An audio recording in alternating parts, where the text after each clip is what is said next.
And what did you say in response when Miss Heard said, "Tell the world, Johnny, tell them Johnny Depp, Johnny Depp, a man, I'm a victim too of domestic violence"? I said yes. Hey guys, welcome back to the Entertainment Lab। और इस video में हम बात करेंगे एक बहुत ही interesting subject पे। हम इस वीडियो में बात करने जा रहे हैं जो कि है Johnny Depp versus Amber Heard case. आजकल न्यूज में सिर्फ वही चल रहा है, तो चलिए इस पे कुछ नजर डालते हैं और मैं आपको इस पे अपडेट देता हूँ कि अभी क्या सिचुएशन है और कौन जीत रहा है। तो चलिए बिना देर किए वीडियो स्टार्ट करते हैं, लेकिन उससे पहले आप हमारे चैनल को सब्सक्राइब कर लें और बेल आइकन दबा दें तो ऐसी वीडियो आपसे मिस नहीं होगी। तो जैसा कि आप लोग जानते ही हैं कि जॉनी डेप यानी कि हमारे कप्तान जैक स्पैरो और एम्बर हर्ड यानी कि एक्वामैन की मीरा, दोनों का केस चल रहा है जिसमें जॉनी डेप सू कर रहे हैं $50 मिलियन एम्बर हर्ड को, और उसी के काउंटर प्रपोजल में $100 मिलियन का एम्बर हर्ड उन्हें सू कर रही हैं। तो तलाक होने के बाद ये सब क्यों हो रहा है? तो इसके लिए एक बहुत बड़ा रीजन है डिफेमेशन का, यानी कि उनकी जो पूरी इमेज थी वो बुरी तरीके से बर्बाद कर दी एम्बर हर्ड ने, क्योंकि एम्बर हर्ड ने उन पे केस किया जब डिवोर्स ले रही थी। तो उन्होंने ये बताया कि जॉनी डेप उन्हें मारते थे और फिजिकली और मेंटली दोनों अभी तरीके से अब्यूज करते थे, जिसकी वजह से जॉनी डेप को वाइफ बीटर के नाम से बुलाया जाने लगा। और उनका डिज्नी का जो कॉन्ट्रैक्ट था, जो नई मूवी आने वाली थी पायरेट्स ऑफ द कैरेबियन, उससे उनका रोल हटा दिया गया और बाद में 2020 में फैंटास्टिक बीस्ट सीरीज से भी इनको निकाल दिया गया। बट एम्बर हर्ड अभी भी मीरा के रोल के लिए एक्वामैन में है। यहाँ पे जॉनी डेप ने तो अपना सब खो दिया और इसी वजह से आगे उन्हें कोई मूवीज भी नहीं मिल रही हैं।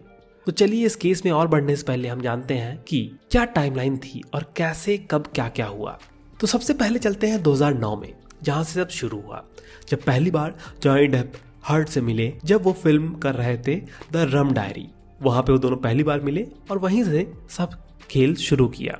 फिर 2012 में डेप और हर्ड डेटिंग करने लगे और ये डॉक्यूमेंट्स हर्ड ने प्रोवाइड किए कोर्ट पे। और सेम ईयर जॉनी डेप की जो 14 साल पुराने रिश्ता चल रहा था वेनिसा पैराडाइज से, वो खत्म हो गया। 2014 में एम्बर हर्ड एक एंगेजमेंट रिंग पहनी हुई दिखाई दी, जो कि जॉनी डेप ने ही उन्हें दी थी और बाद में कंफर्म भी किया कि बोथ आर एंगेज्ड। फिर अगले साल 2015 में जॉनी डेप और हर्ड प्राइवेट सेरेमनी में दोनों ने शादी कर ली, जिसके नेक्स्ट ईयर ही एम्बर हर्ड ने केस फाइल कर दिया डिवोर्स का। और उन्होंने ये बोला कि उनके रिलेशनशिप में जॉनी डेप ने उन्हें वर्बली और फिजिकली अब्यूज किया है और उन पे काफी बुरे एक्यूजेशंस भी लगाए, जिसकी वजह से यहीं से सब कुछ खराब हुआ। और इसके बाद 2017 में दोनों कपल का डाइवोर्स हो गया। फिर आते हैं अगले साल 2018 में, जहां से ये मेन डिफेमेशन का लॉ सूट है वो उठा, जब वॉशिंगटन पोस्ट में एक कॉलम में एम्बर हर्ड ने लिखा कि उन्हें कैसे अब्यूज किया जाता था फिजिकली, वर्बली, और अपनी कहानी उन्होंने बताई। बट वहां पे उन्होंने कहीं भी डेप का नाम मेंशन नहीं किया था, लेकिन इनडायरेक्टली सारे शॉट्स उन पे ही फायर थे। उसके बाद जॉनी डेप ने उन्हें सू कर दिया $50 मिलियन के लिए। और फिर अगले साल 2020 में ब्रिटिश न्यूज़पेपर द सन को भी सू किया, जो कि जॉनी डेप को वाइफ बीटर बुला रहे थे। बट वहां पे वो केस हार गए और उसी के बाद वो फैंटास्टिक बीस्ट का वो रोल भी हार गए। लेकिन यहाँ पे जॉनी डेप ने ये बताया अपने जब शादी चल रही थी उनकी, तब भी एम्बर हर्ड एलॉन मस्क और एक्टर जेम्स फ्रैंको के साथ अफेयर उनका चल रहा था। ये भी उन्होंने बताया कि एम्बर हर्ड ने उनके बेड पे फीकल मैटर, यानी कि आप समझ गए होंगे, वो भी किया और उल्टा एम्बर हर्ड ही जॉनी डेप को फिजिकली अब्यूज करती थी। उसके अगले साल 2021 में उल्टा जो एम्बर हर्ड ने इस एक्यूजेशन के खिलाफ उन्हें काउंटर सू कर दिया, वो भी $100 मिलियन के लिए। फिर हम आते हैं 11 अप्रैल 2022 में, जब ये केस शुरू हो गया और यहाँ से खेल कुछ दिनों से हम देख ही रहे हैं। काफी ज्यादा हियरिंग्स चल रही हैं और घंटों घंटों बात चल रही हैं। लेकिन यहाँ पे जो मेन चीजें हैं जो अभी रिसेंटली इस केस में सामने आई हैं, उनमें से कुछ पॉइंट्स हैं जिसकी वजह से एम्बर हर्ड को काफी ज्यादा नुकसान झेलना पड़ सकता है और वो केस हार सकती हैं। पहला जो पॉइंट एम्बर हर्ड ने बताया था, उनको जो पूरा का पूरा पैसा मिला था डिवोर्स के बाद, जो कि $7 मिलियन था, वो उन्होंने पूरा का पूरा चैरिटी में डोनेट कर दिया। वो भी आधा गया चिल्ड्रन हॉस्पिटल LA को और आधा गया ACLU को। लेकिन मंडे को ACLU के एग्जीक्यूटिव ने टेस्टिफाई किया और हमें ये बताया कि एम्बर हर्ड ने सिर्फ 1.3 मिलियन डोनेट किए थे और इसमें $5 लाख एलॉन मस्क की तरफ से थे। यहाँ पे सबसे बड़ी बात आती है कि अगर एम्बर हर्ड इतनी छोटी सी बात के लिए झूठ बोल सकती हैं, जो कि इजीली आप वेरीफाई कर सकते हैं कि डोनेशन कितना था, वो आगे कुछ भी बड़ा काम झूठ बोल सकती हैं। फिर जो दूसरा पॉइंट एम्बर हर्ड की तरफ से आता है वो है एम्बर हर्ड की मेडिकल कंडीशन।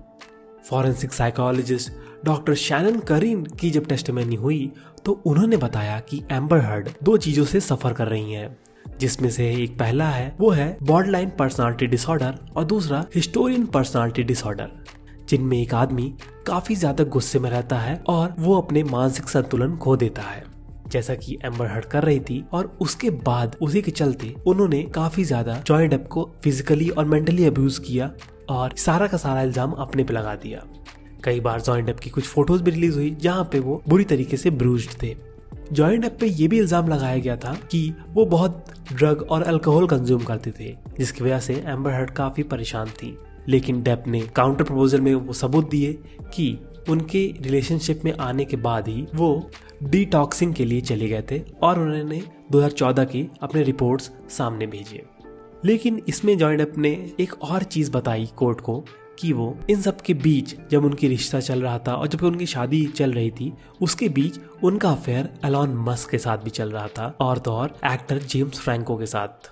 बट लास्ट में जो सबसे बड़ी बात आती है और सबसे बड़ा पॉइंट जो कि एम्बर हर्ड के खिलाफ जा रहा है वो है एक रिकॉर्डिंग खुद एम्बर हर्ड की, जिसमें वो बुरी तरीके से जॉनी डेप को अब्यूज कर रही हैं और उन्होंने कुछ ऐसा कहा है।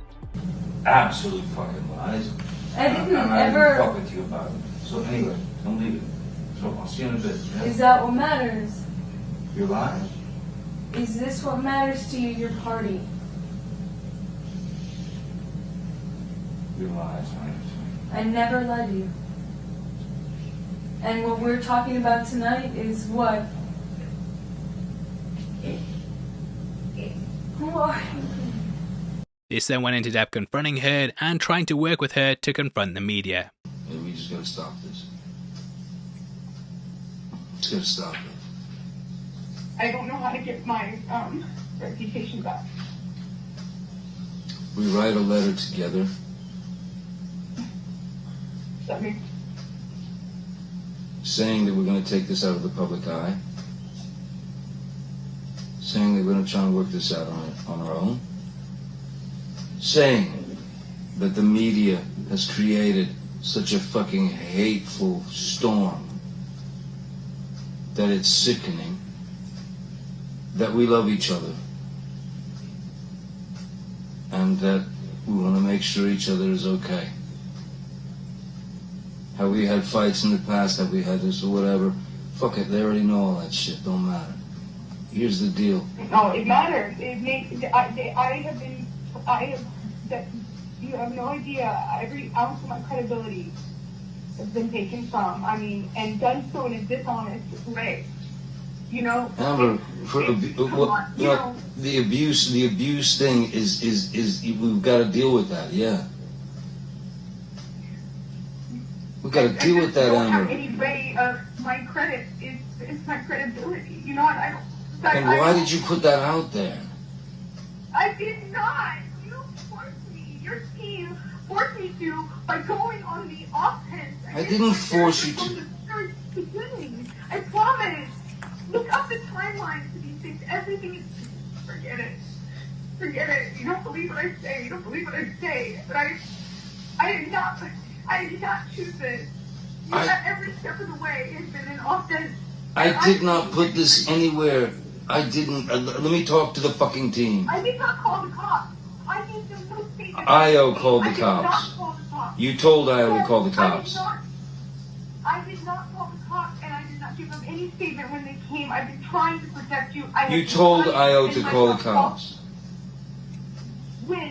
While it was happening? Yeah. Oh, I'm sorry. I'm sorry, because the last time that it got crazy between us, I really did think I was going to lose my life, and I thought you would do it on accident. And I told you that. I said, oh my God, I thought the first time. Amber, I lost a fucking finger, man. Come on. I had a fucking A jar of mineral spirits thrown at my nose. At this point, it ramped up to what is very much going to be remembered as the quote that I think will be what people take from this trial. You can please tell people that it was a fair fight and see what the jury and judge think. Tell the world, Johnny. Tell them Johnny Depp. Johnny Depp, man, I'm a victim too of domestic violence, and Yes. I know it's a fair fight. And see how many people believe or side with you. जिसके बाद में Johnny Depp का response था yes I am. I said yes.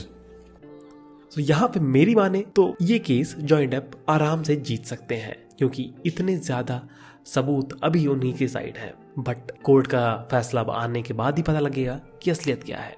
आपकी क्या राय है आप हमें कमेंट सेक्शन में जरूर बताएं और अगर आपको वीडियो पसंद आया तो इसे लाइक करें और चैनल के सपोर्ट के लिए सब्सक्राइब बटन और बेल आइकन दबाना ना भूलें।